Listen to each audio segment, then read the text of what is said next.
오늘 우리에게 주시는 하나님의 말씀은 열왕기상 3장 16절로 28절까지의 말씀입니다. 열왕기상 3장 16절로 28절까지의 말씀을 봉독하겠습니다. 그때에 창기 두 여자가 왕에게 와서 그 앞에 서며 한 여자는 말하되 내 주여, 나와 이 여자가 한 집에 사는데 내가 그와 함께 집에 있으며 해산하였더니 내가 해산한 지 사흘 만에 이 여자도 해산하고 우리가 함께 있었고 우리 둘 외에는 집에 다른 사람이 없었나이다. 그런데 밤에 저 여자가 그의 아들 위에 누움으로 그의 아들이 죽으니 그가 밤중에 일어나서 이 여종 내가 잠든 사이에 내 아들을 내 곁에서 가져다가 자기의 품에 누이고 자기의 죽은 아들을 내 품에 뉘었나이다. 아침에 내가 내 아들을 젖먹이려고 일어나 본즉 죽었기로 내가 아침에 자세히 보니 내가 낳은 아들이 아니더이다 하매 다른 여자가 이르되 아니라 산 것은 내 아들이요 죽은 것은 내 아들이라 하고 이 여자는 이르되 아니라 죽은 것이 네 아들이고 이요 산 것이 내 아들이라 하며 왕 앞에서 그와 같이 쟁론하는지라. 왕이 이르되 이 여자는 말하기를 산 것은 내 아들이요 죽은 것은 내 아들이라 하고 저 여자는 말하기를 아니라 죽은 것이 내 아들이요 산 것이 내 아들이라 하는도다 하고 또 이르되 칼을 내게로 가져오라 하니 칼을 왕 앞으로 가져온지라. 왕이 이르되 산 아이를 둘로 나누어 반은 이 여자에게 주고 반은 저 여자에게 주라. 그 산 아들의 어머니 되는 여자가 그 아들을 위하여 마음이 불붙는 것 같아서 왕께 아뢰어 청하건대 내 주여 산 아이를 그에게 주시고 아무쪼록 죽이지 마옵소서 하되 다른 여자는 말하기를 내 것도 되게 말고 네 것도 되게 말고 나누게 하라 하는지라. 왕이 대답하여 이르되 산 아이를 저 여자에게 주고 결코 죽이지 말라. 저가 그의 어머니이니라 하매 온 이스라엘이 왕이 심리하여 판결함을 듣고 왕을 두려워하였으니 이는 하나님의 지혜가 그의 속에 있어 판결함을 봄이더라. 아멘. 자, 우리 앞에 옆에 뒤에 분들하고 한번 인사 한번 나누겠습니다. 축복합니다 하고 한번 인사하겠습니다. 네, 축복합니다. 주님의 은혜가 가득하시기를 축원합니다. 자, 이 열왕기상을 읽어가면서 참 아름답고 또 유쾌하게 만드는 이야기가 오늘 본문의 이야기죠. 내용이 길지만 다 읽었습니다. 그 유명한 솔로몬의 아주 지혜로운 명재판 이야기입니다. 자, 이 이야기는 우리에게 들려주는 그런 메시지가 여러 측면에서 많은 것들을 또 생각하게 합니다. 하나님께서 이 솔로몬의 지혜로운 이 명재판의 이 이야기를 오늘 아침 우리에게 읽게 하셨습니다. 듣게 하셨습니다. 이 말씀이 나에게 주는 영적 의미를 또 마음 깊이 묵상하면서 또 한 주를 살 수 있기를 간절히 축원합니다. 자, 본문의 이야기를 언제나 그렇듯이 성경은 어떤 관점으로 바라보느냐에 따라서 다른 메시지가 나올 수가 있습니다.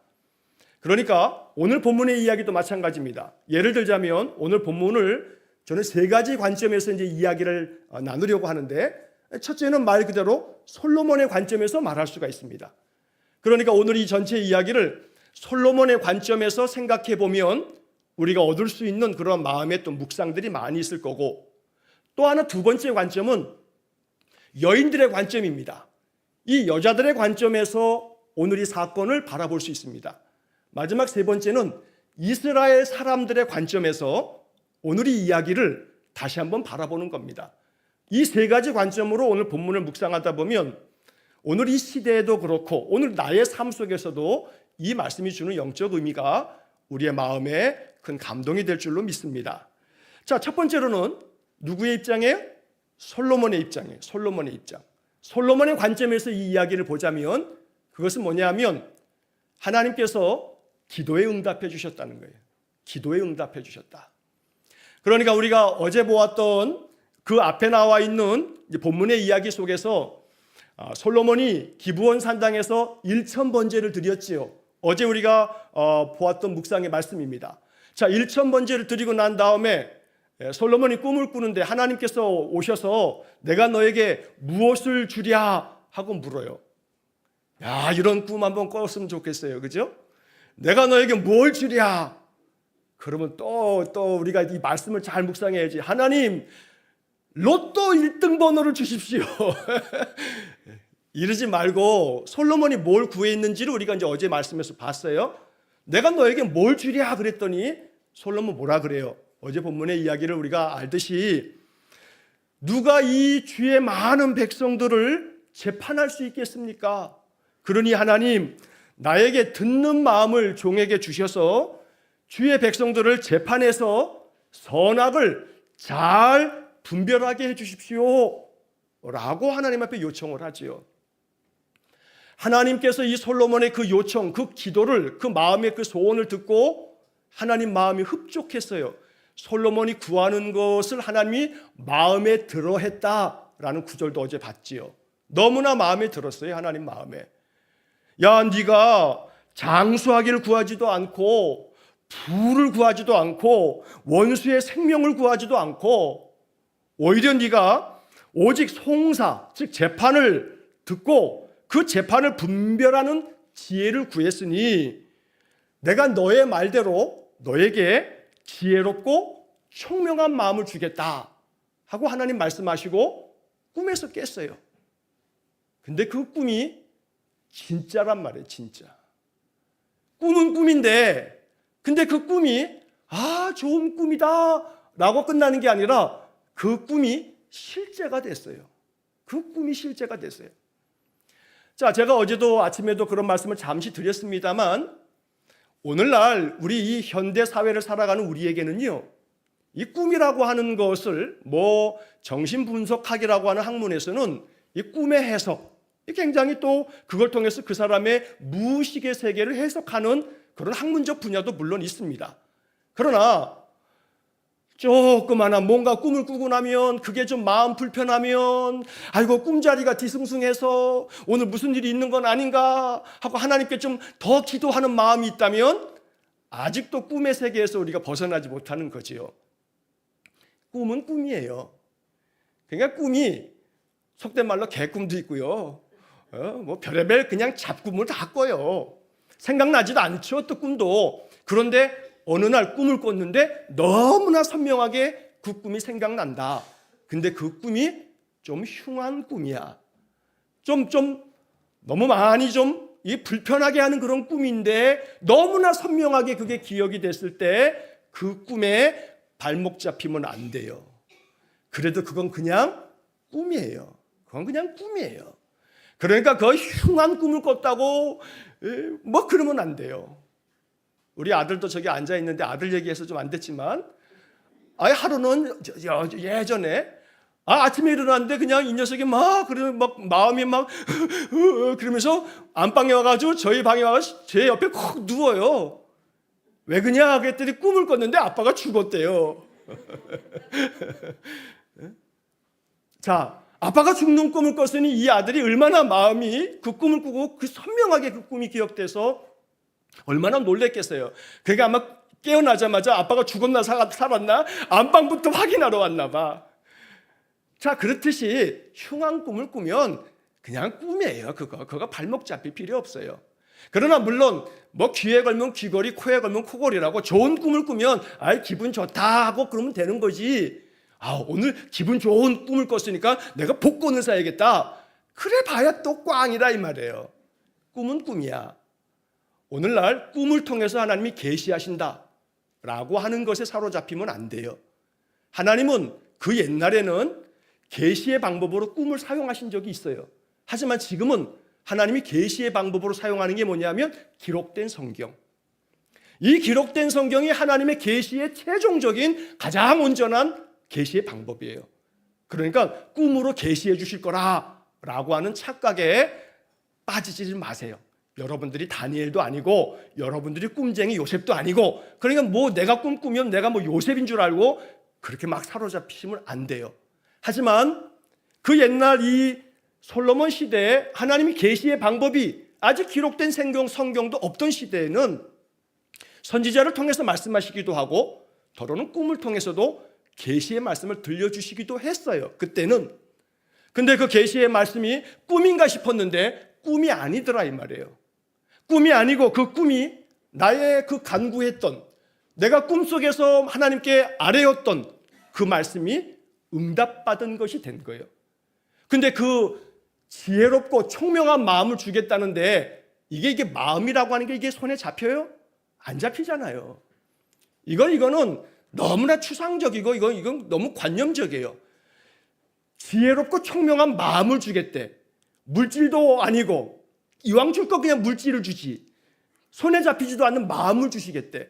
그런데 그게 지혜롭고 총명한 마음을 주겠다는 말씀이 이게 단순히 그냥 마음의 문제가 아니라 실제가 되더라 이 말이에요. 실제가 되더라. 왕으로서 백성들을 다스리는데 백성들을 잘 다스리기 위해서 백성들끼리 많은 송사가 벌어졌을 때, 재판이 벌어졌을 때 그 재판을 가장 공정하게 바르게 판결할 수 있는 것은 그 당시에는 왕이 사법권도 가지고 있었기 때문에 지금처럼 삼권 분립의 시대가 아니니까 왕이 어떤 판결을 내려야 할 때가 있어요. 그때 가장 지혜롭고 총명한 마음으로 판결해야 되는데 이건 실제 문제 아니겠습니까? 이건 단순히 꿈이 아니에요. 이거 실제가 돼버리는 거예요. 솔로몬의 입장에서 바라보면 하나님은 솔로몬이 요청했던 지혜롭고 총명한 마음을 주셨어요. 그 기도에 응답해 주셨어요. 응답의 결과가 그 이야기가 나오고 그 다음 이어지는 바로 오늘 본문에서 증거가 되는 거예요. 증명이 됐어요. 지혜롭고 총명한 마음을 주신다고 했는데 정말로 기가 막힌 지혜를 나에게 주셨구나 라고 하는 것이 증명이 됐다 이 말이에요. 이 재판 사건을 통해서. 그러니까 이 재판 사건이 매우 길게 기록이 됐어요. 여러분 열왕기상을 쭉 앞으로 읽다 보면 왕들의 이야기가 적혀 있는데 어떤 왕들의 이야기는요 10절도 안 돼. 10절까지도 안 가. 얼마 안 돼. 그냥 짧게 요약이 돼 있는데 솔로몬 왕의 이야기 중에 이 재판 사건 한 가지 이야기를 이렇게 길게 묘사하고 있더라 이 말이에요. 여기서 뭔가 얘기하려고 하는 바가 있는 거지요. 그러니까 솔로몬 왕이 기도의 응답을 받았는데 그 기도의 응답은 지혜롭고 총명한 마음을 주겠다 한 대로 하나님 주신 것이 이 재판 사건을 통해서 증명이 됐다는 거죠. 우리에게 성령 충만한 마음을 주시면 그 성령 충만한 마음이 내 삶의 현장에서 증명될 수 있는 실제가 되기를 축복합니다. 하나님 이번 한 주간 성령 충만하게 해주세요. 내 마음에 감사 충만하게 해주세요. 마음의 문제, 정서의 문제, 기분의 문제로 끝나는 게 아니라 내 삶의 실제가 돼서 나를 움직이게 하는 원동력이 되는 것. 내 마음에 활기 있는 마음을 만들어내는 그 원동력이 말씀에서 나온다면 말씀은 듣기 좋은 이야기로 끝나는 게 아니라 내 삶의 실제가 되는 거예요. 나의 기도 응답에 대한 실제 사건이 되는 거죠. 이 재판 사건은 하나님이 기도해서 응답해 주신 바라는 것이 뭐냐? 지혜롭고 총명한 마음을 주세요. 그것에 대한 분명한 증거가 됐다는 거죠. 오늘 우리의 삶에도 그와 같은 은혜가 있기를 간절히 축원합니다. 내가 주님 앞에 예배할 때에, 내가 주님 앞에 기도할 때에 내 간구하는 바가 나의 삶 속에 실제가 되어 증명되어지는 그런 역사가 있기를 축복합니다. 신앙이 단순히 기분의 문제나 내 어떤 그런 감정의 문제가 아니라 나의 관념이 아니라 신앙은 실제가 돼야 돼요. 믿음이라고 하는 것이 그저 우리들의 마음속에 추상적이고 관념적으로서 이렇게 머무는 게 아니라 우리의 믿음은 나의 삶을 실제로 역동적으로 만드는 능력이 되어지는 것. 이걸 누리면서 사는 신자가 진짜 멋진 신자입니다. 여러분 그러한 신앙의 삶을 살 수 있기를 간절히 축복합니다. 자, 두 번째로는 이제 여인들의 입장에서 한번 생각해 보자고요. 여인들의 입장에서. 자, 두 여자가 있었어요. 그런데 오늘 성경 이야기 16절을 처음 딱 읽으면서 나오는 말이 그때에 창기 두 여자가 왕에게 와서 그 앞에 서며 라고 이야기가 시작이 되죠. 개역개정 성경의 번역이 기가 막힌 것은 첫 단어 그때라고 하는 말이에요. 왜냐하면 이 개역개정 성경은 이 말을 그때라고 번역하는데 새번역 성경은 하루는 그래요. 하루는이라고 하는 번역하고 개역개정 성경의 그때에라고 하는 번역은요 뉘앙스가 다 다른 거예요. 개역개정 성경이 너무 잘 번역했어요. 왜냐하면 그때에라는 이 그라고 하는 이 지시대명사는요 앞에 있는 맥락과 이 사건을 연결짓고 있는 거죠. 그때에 그 시점에 그 당시에 언제? 그때가 언제예요? 바로 그 앞에서 솔로몬이 하나님으로부터 그 지혜와 총명한 마음을 하나님 주시겠다는 꿈을 꾸고 그러한 때에 그때에 그런데 그 다음에 두 여자가 솔로몬 왕에게 나와왔는데 그 여자를 이야기하면서 뭐라고 얘기하냐면 창기 두 여자가 왕에게 왔어요. 창기 두 여자가. 세번역 성경과 쉬운 성경은 이 말을 그냥 우리가 다 이해할 수 있는 창기라고 하는 말보다는 사실 일반적인 말은 창녀라고 하는 말을 쓰죠. 창녀 두 여자, 두 사람이라고 이렇게 이제 번역을 해놨어요. 세번역은. 자, 창녀라 함은 이스라엘 사회에서 아주 천대받는 사람의 부류들이에요. 왜냐하면 자신의 몸을 돈을 주고서 파는 여성이기 때문에 이 창녀는 그 당시에 이스라엘 사람들에게서 매우 가장 인간 같지 않는 그런 사람들이라 이 말이죠. 그런데 그 창기 두 여자가 왕 앞에 나왔어요. 굳이 이 여인들을 그걸 직업이라 해야 되나? 어쨌든 돈을 받고 직업적으로 자기의 몸을 파는 사람을 창녀라고 하니 이 여인들의 그들의 존재가 뭔지를 밝혀주기를 창기라고 써놓고 있는 거예요. 그것도 이스라엘 사람들이 가장 천대받는 사람들이라고 얘기하고 있어요. 자, 그러면 이 창기 두 여자가 왕에게 와서 그의 앞에 서서 자기들의 형편을 얘기하는 거죠. 자, 그러면 여기서 얘기하고 있는 중요한 것이 있어요. 그렇게 천대받는 하찮은 존재, 인간 같지도 않은 존재라고 맨 사람들한테 동네에서도 욕만 먹는 그런 사람, 그 동네에서도 살 수 없어서 저 동네에서 맨날 쫓겨나는 신세 그 여자들.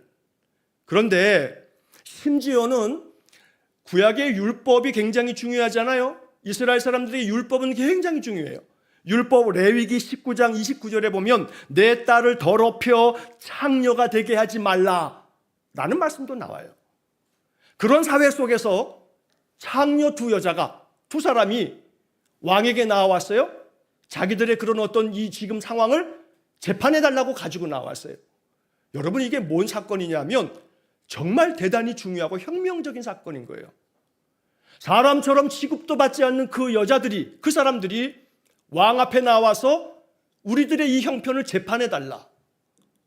한마디로 얘기하면 모든 인간들에게 그 사람의 지위 여하를 막론하고 신분의 그 높고 낮음과 관계없이 재판받을 권리가 있다. 재판받을 권리가 있다. 사람들에게 천대받고 사람들에게 온갖 욕을 먹으면서 사람 취급도 받지 않는 이 창녀 두 사람도 왕에게 나와서 재판해달라. 솔로몬이 얼마나 많은 재판을 했겠어요. 근데 그 많은 재판은 기록되지 않아요. 그러나 한 재판이 오늘 성경에 기록되어 있어요. 그것도 다름 아닌 창녀 두 사람의 재판이에요. 그러니까 이 이야기가 전하는 것은 이스라엘 사람들에게 이 말씀은 대단히 중요한 말씀으로 들리는 거죠. 하찮게 여기지 마라. 하찮게 여기지 마라. 뭐가 하찮은데 그 사람들이 자기 몸을 팔아서 산다고 그 여자들이 그렇게 니들 눈에는 하찮게 보이냐? 하찮게 여기지 마라. 저 사람도 내 형상을 받아 지음받은 존재인데 왜 너희들이 사람을 그 사람의 배운 것을 가지고 배웠냐 못 배웠냐, 그 사람의 가진 것을 가지고 많이 가졌냐 못 가졌냐, 그 사람이 가지고 있는 사회적인 지위가 어떠냐에 따라서 사람을 대우하느냐.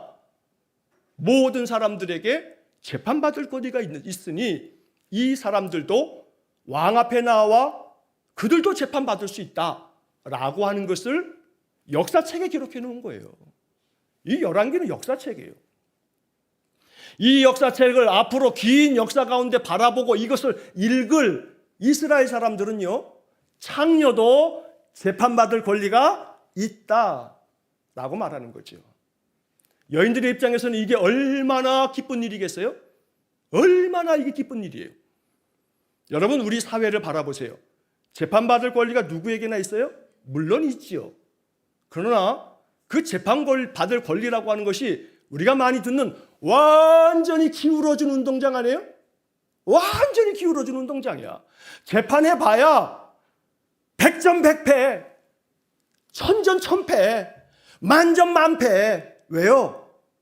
엄청난 로펌의 변호사들을 몇십 명씩 기용해서 몇십억 대의 변호비를 주고 변호사비를 주고 재판을 하면 재판에 이길 가능성이 있어요, 없어요?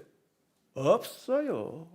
기껏해야 나는 돈이 없어서 국선 변호사를 국가에서 법이라고 하는 것을 명목하에 변호사 만들어줬는데 그 국선 변호사는 그냥 죄 다 인정하세요, 정상 참작 받으세요 라고 설득할 뿐 나의 억울함을 위해서 온 힘을 기울이지 않아요. 재판받을 권리가 있다 하지만 그건 없는 거나 다름없어요. 더 분통 터지는 일이에요. 더 분통 터져요. 이것이 이 나라의 모습이에요.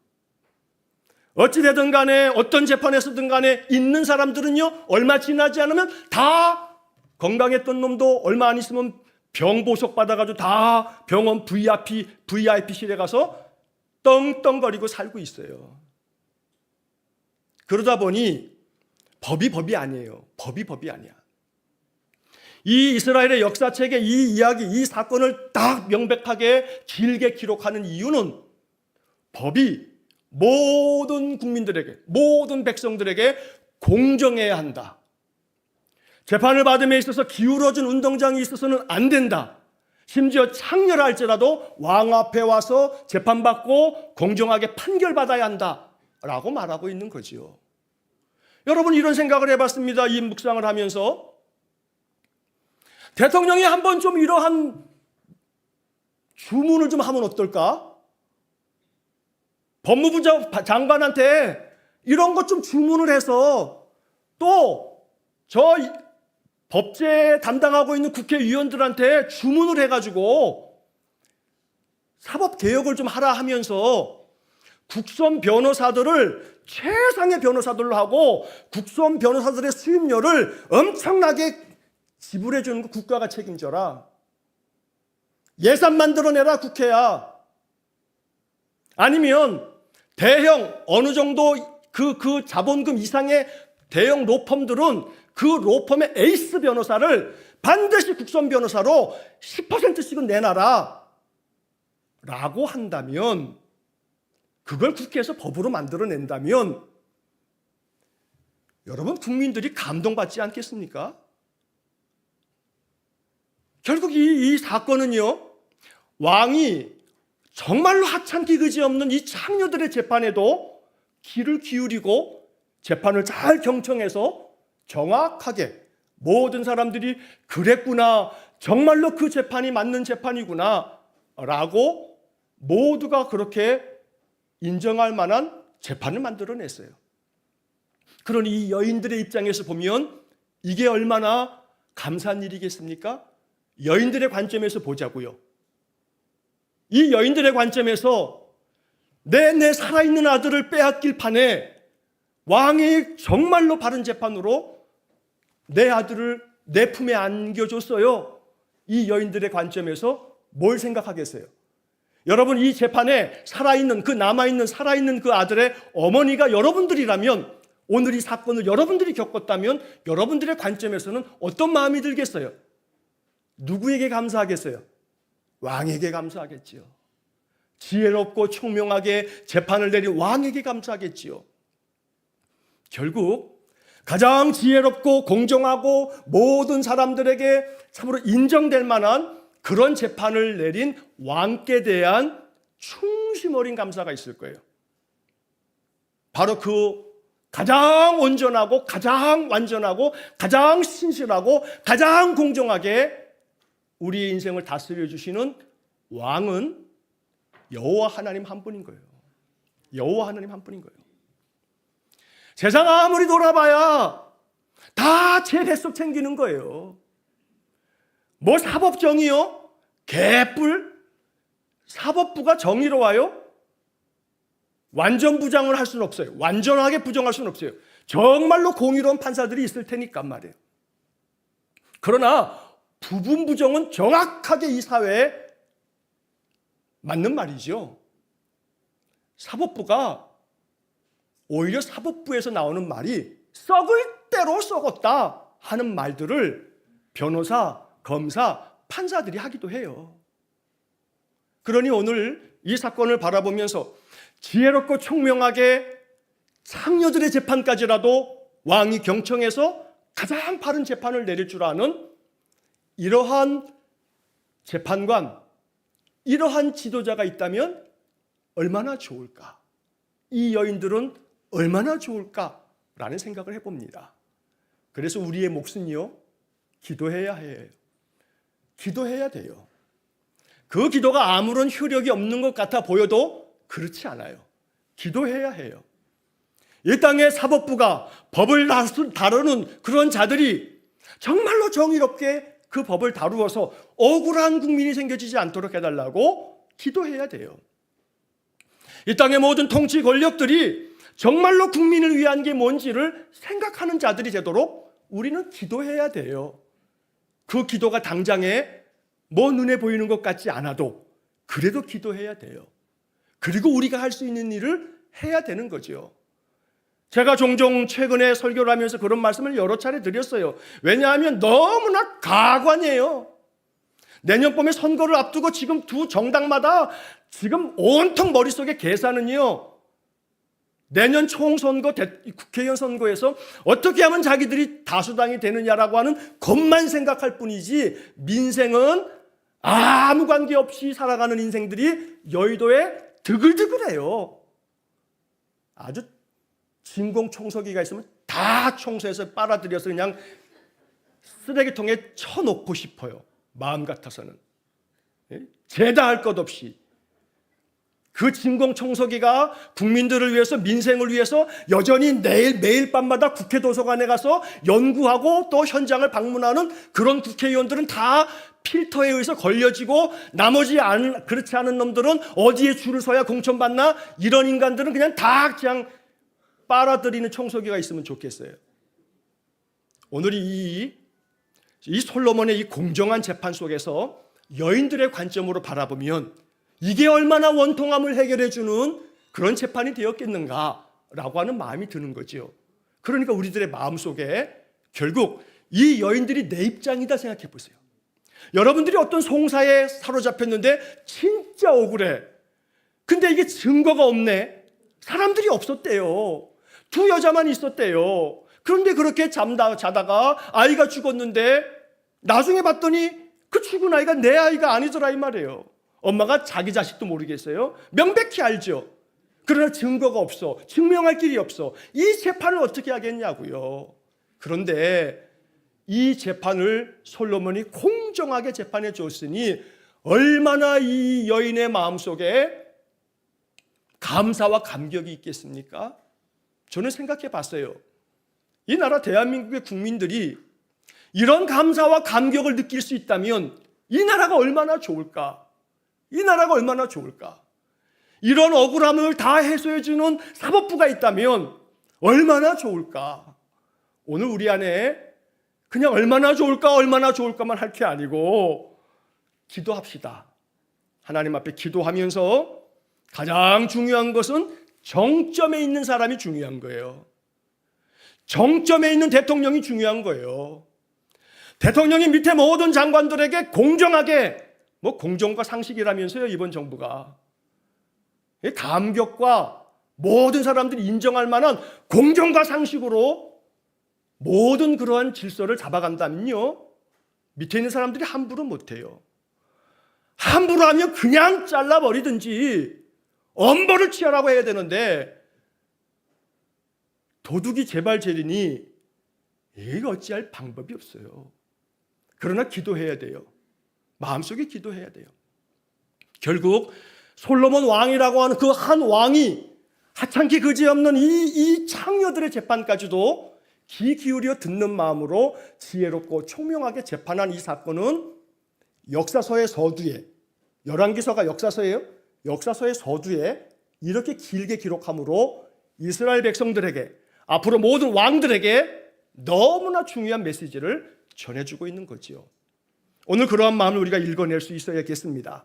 또 하나는, 여러분, 이 두 여자가 이렇게 이 재판을 가지고 나오는데 이야기 중에 보니까 17절에 나와 이 여자가 한 집에 사는데 하는 그런 이야기가 나와요. 한 집에 살고 있는데 내가 아이를 낳았는데 사흘 만에 저 여자도 또 아들을 낳았다 이 말이에요. 한 집에 산다는 걸 보니까 이 사람들이 그저 한 집에, 옛날에는 많이 그랬잖아요. 그저 세대로 사는 집이 한 집에 이 사람 저 사람 다 세 집살이 하는 사람들 많았잖아요. 그러니까 한 집에 사는데 라는 말을 들어보니까 이 사람은 정말 가까운 이웃이지요. 가까운 이웃이에요. 정말로 가까운 이웃인데, 그런데 지가 깔아뭉개서 죽인 지 아들을 그저 바꿔치기를 했으니 못돼도 이만저만 못된 인간이 아니지요. 이거 알아야 돼요. 못된 인간이요 가까이에 있어요. 안타깝게도 못된 인간이 가깝게 있어요. 가깝게 사는 이웃들 중에 못된 인간이 있어요. 그걸 이제 알고 사는 것하고 모르고 사는 것하고는 모르지는 않지만 설마 네가, 아니요, 설마가 뭘 잡아요? 사람을 잡아요. 염두에 두고 살아야 돼요. 가까운 놈이 날 배신하고 가까운 놈이 내 등에 칼 찌르는 법이에요. 인간은 믿을 게 못 돼요. 여인이 그럴 거예요. 이 사건을 다 겪고 난 다음에 인간은 믿을 게 못 된다. 그래서 사람을 믿으면 안 돼요. 사람 믿다가 낭패 보고 인생 다 망쳐서 고통 가운데 신음하는 사람들이 적지 않아요. 사람 믿지 마세요. 사람 믿지 마세요. 하나님 앞에 지혜로운 분별력을 주셔서 내가 사람에게 속지 않게 해달라고, 사람 때문에 낭패 보지 않도록 나에게 지혜롭고 총명한 분별력 달라고도 기도할 필요는 있어요. 왜냐하면 가까운 사람이 이렇게 등에다 칼을 찌르듯이 이러한 송사를 벌이니까 말이죠. 자, 그런데 과정은 어찌했든 그런 가운데 20절의 말씀을 보시면 20절에 우리가 생각해야 할 중요한 메시지가 있는 구절이 나와요. 자, 20절. 그가 밤중에 일어나서 이 여종, 내가 잠든 사이에 내 아들을 내 곁에서 가져다가 자기의 품에 누이고 자기의 죽은 아들을 내 품에 뉘었나이다 하고 이 여인이 얘기해요. 자, 보세요. 이 성경은, 성경 기록자가 이걸 기록할 때 하나님의 말씀, 계시의 말씀으로 기록하지만 여기 안에는 문학적인 수사법이 있는 거예요. 표현법이 있는 거예요.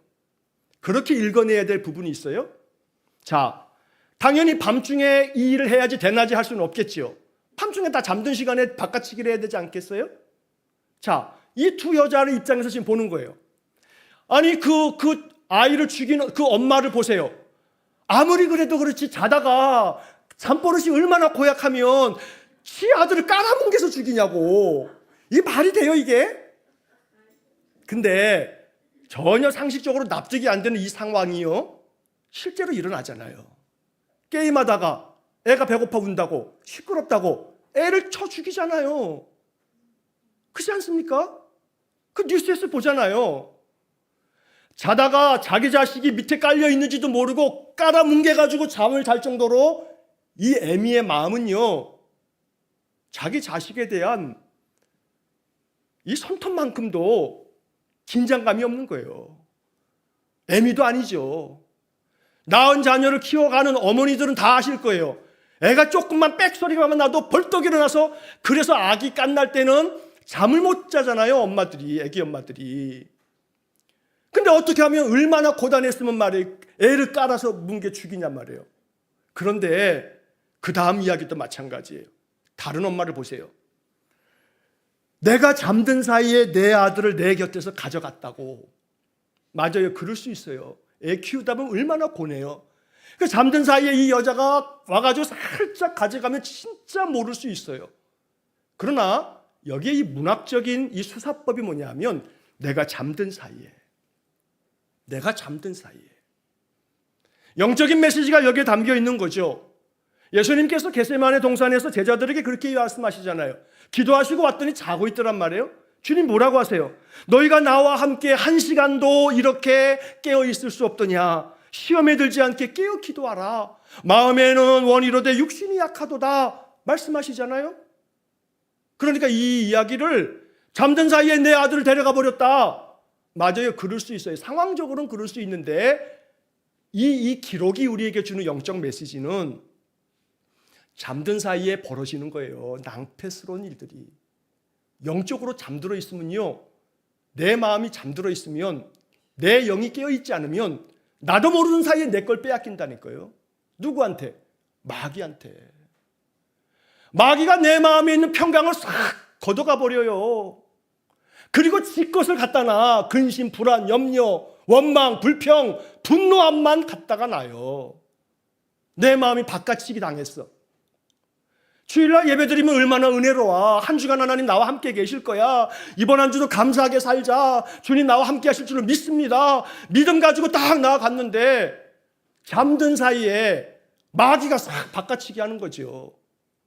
내 마음을 황폐하게 만들고 내 마음에 온갖 짜증과 미움과 분노의 마음만 가득 채워져 있어요. 이건 뭐예요? 바깥치기 당한 거예요. 바깥치기 당한 거예요. 어떤 사이에 이런 일이 벌어지냐면 내가 잠든 사이에. 그러니 예수님 말씀처럼 너희가 나와 함께 한 시간도 깨어 있을 수 없더냐? 깨어 있어야 되는 거예요. 그래서 우리 성도들은 깨어 있으려고 제가 아침마다 새벽 예배 드리지만 여러분 끝나면 6시 50분이면 기도문을 띵 하고 올려드리고 통독하시는 분들은 10분 지난 다음에 띵 하고 통독을 해야 되는 거예요. 영적 삶을 살자 이 말이에요. 제가 마음속에 각성을 하고요. 올해 이 기도문을 시작하면서요. 휴가 가서도 제가 이걸 안 빼먹고 있어요. 왠지 아세요? 휴가 가서도 제가 휴가 간 날에도 일주일 동안에 아침이면 제가 그 전날 다 기도문 쓰는 거 이거 참말로 인간적으로 고달파요. 왜냐하면 뭔 말을 쓰냐고. 이게 매일 아침 기도인데 그게 아침마다 필요한 하루의 기도를 매일 쓰는 것도 이거 이만저만 이거 고민이 안 되더라고요. 그런데 어떤 마음을 언제 먹었냐면 애를 낳은 부모가 엄마가 내가 휴가 갔다고 이 아이를 젖 안 먹이면 안 되잖아요. 밥 안 먹이면 안 되잖아요. 어느 한 날 기도하는데 하나님이 화들짝 제 마음속에 그런 마음을 주시더라고요. 이거 빼먹으면 안 되겠구나. 이거 빼먹으면 안 되겠구나. 불가항력적인 어떤 일이 있지 않는 한은 내가 이거 매일을 지켜야겠구나 하는 마음의 결정을 하고 제가 봄에 그때 그 마음을 다 먹는 순간 안 돼. 절대로 이거 빠지면 안 돼. 하는 마음을 먹었어요. 깨어 있어야 되니까 말이에요. 우리가 깨어 있어야 돼요. 잠든 사이에 내 걸 다 빼앗겨서 완전히 바깥치기 당해요. 그러니까 깨어 있읍시다. 날마다 말씀 안에 깨어 있고 찬송 가운데 깨어 있고 예배 가운데 깨어 있다 보면 하나님이 이 깨어 있는 우리 심령 안에 이미 허락해 주신 은혜 바깥치기 안 당해요. 이거 지키는 거예요. 감사하며 평강 가운데 한 주를 진실되게 정직하게 부지런하게 이 사람 같으면 예수 믿겠다 하는 이야기들이 주변에서 들려올 만큼 그렇게 살자 이 말이에요. 여인들의 입장에서 이 잠든 사이 이 이야기는 우리에게 주는 메시지가 커요. 자, 송사가 벌어졌어요. 왕에게 막 얘기를 해요. 왕이 칼 갖고 오래요. 반 잘라가지고 나눠주겠대요. 이런 반 잘라서 나눠주겠대. 그러니까 진짜 엄마가 난리가 났죠. 성경은 뭐라고 표현하냐 하면 이 진짜 엄마의 마음을 성경은 기가 막히게 표현하고 있어요. 그 산 아들의 어머니 되는 여자가 그 아들을 위하여 마음이 불붙는 것 같아서 왕에게 아뢰요. 죽이지 말아달라고. 그 아이를 살려둔 채로 저 여자에게 주라고. 마음이 불붙는 것 같아서. 그래서 오늘 말씀의 제목을 제가 불붙는 것 같은 마음이라고 제목을 붙였어요. 솔로몬의 재판 이야기인데 제가 오늘 설교의 주된 관점은 불붙는 것 같은 마음을 가진 이 진짜 엄마의 마음을 더 많이 좀 헤아려야겠다 싶은 마음에서 이렇게 제목을 붙인 거예요. 불붙는 것 같은 마음. 내 아들은 살려내는 것, 이게 중요하죠. 내 밑에서 살아야 되겠지만 그게 안 된다면 저 사람 밑에서라도 사는 게 중요하죠. 이게 진짜 엄마 아닙니까? 사실은 증거는 없어요. 이 재판은요, 오늘 현대 재판으로 가지고 오면 판결을 내리기 어려워요. 증거가 없으니까. 물론 오늘날 현대는 DNA 검사하면 되겠지만 옛날엔 DNA 검사가 어딨어? 그 증명이 안 되는 거죠. 자, 그러나 솔로몬의 이 명백한 판결은 누구도 부정할 수가 없는 거죠. 그러지 않습니까? 이게 소위 말해 공정과 상식이에요. 상식에 의한 판결이야. 진짜 엄마는 죽이라고 내버려 둘 수가 없어. 이건 증거의 영역이 아니라 상식의 영역인 거죠. 이 상식이 통했던 거예요. 이 시대에. 솔로몬의 재판 속에. 그래서 이 여인의 불붙는 것 같은 마음, 이게 생명을 살려내게 만들었어요. 진짜 엄마 밑에서 자라가게 만들었어요. 이 불붙는 것 같은 마음을 하나님은 이 이야기를 읽었을 모든 이스라엘 백성들에게 전하고 싶어서 이 말씀을 이렇게 적어놨다 이 말이죠. 3000여 년이 지난 오늘 우리도 이 이야기를 읽으면서 이 마음을 읽어내야 되는 거예요. 불붙는 것 같은 마음이 있어야 돼요. 내 자녀들에 대해서, 함께 신앙생활하는 성도들에 대해서, 내 주변 사람들에 대해서 불붙는 것 같은 마음이 있어야 돼요. 우리에게 그런 영성이 있기를 간절히 축복합니다. 이기주의자들 말고, 내 집이 아닌데 뭐, 내 식구 아닌데 뭐, 내 자식 아닌데 뭐, 내 자식 아니면 학부모의 그 악성 민원 때문에 스스로 목숨을 끄는 그 젊은 그 여자 교사를 바라보면서 죽기는 왜 죽어? 그런 식으로 말할 수 있어요? 그럴 수 없어요. 그럴 수 없다고요. 이건 내 일 아닌데 뭐? 그거는 예수 믿는 사람이 아니죠.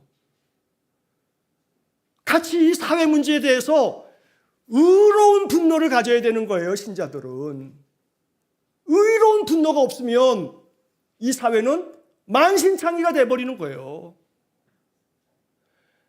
이 국민들 안에 의로운 분노가 있어야 정부가 공정과 상식을 말한다면 그 공정과 상식이 어디에서 통하는지를 증명해 보라고 국민들이 의로운 분노를 나타내지 않으면요, 많은 권력자들은 그렇게 말하잖아요.